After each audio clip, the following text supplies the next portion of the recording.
So you don't think it? So you don't think Always Online is actually just DRM?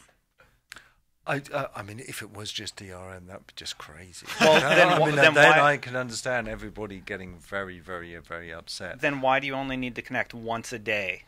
I think that's a very interesting question. Is why only once a day? Because obviously you're not streaming anything if you're only connecting once a day. Yeah, Is Always On? yeah. Like maybe they're lucky people are calling it Always Online and not calling it what it really is, DRM protection. Yeah, this is what we're going to find out, and this is where they're so careful with their words. You've got to be, you've got to think and look behind them.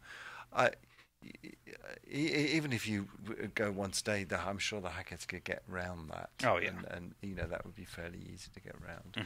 It's going to be very interesting. What everyone needs to do, what all consumers really want, is to understand why you have to be online all the time.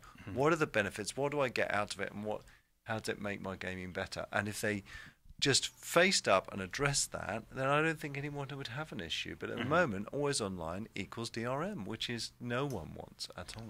Zach? Exactly.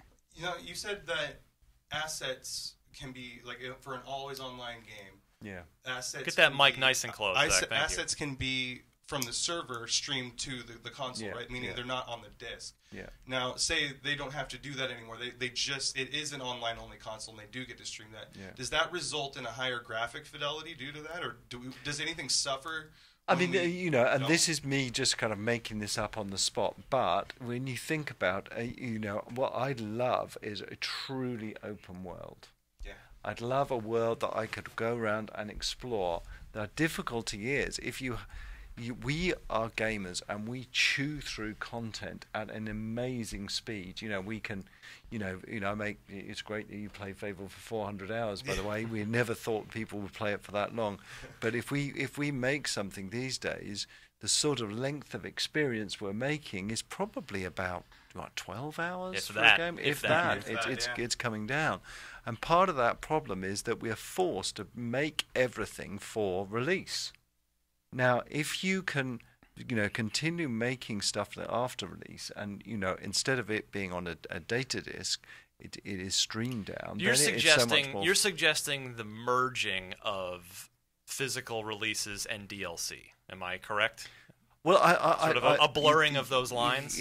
Here's the thing: I hate DLC. I hate it because I want my DLC the day I finish my game. I want to just carry on playing. Yeah. And the trouble with DLC is it always comes out like 12 weeks after I finish playing the game. Yeah, and then I have to kind of go back and where was I and what was I doing. And then Fallout 3 was the great example for me, where I had blown through Fallout 3. I'd put in like 60 hours or whatever, and then DLC came out a couple months later. I was like, I'm done with this. Yeah. I don't need to but go back. Probably if it hit you, the great, some of the. I don't want to say this because everyone will just flame the hell. Don't do it then. Don't do it. No, I will say it. Oh yes, all right. But when you're playing Angry Birds, and you finish all the levels, there's some more levels you can download, and you download them. Yeah, that's going to cause it. Not that seems to work for them. Yeah. Sorry. So last thing.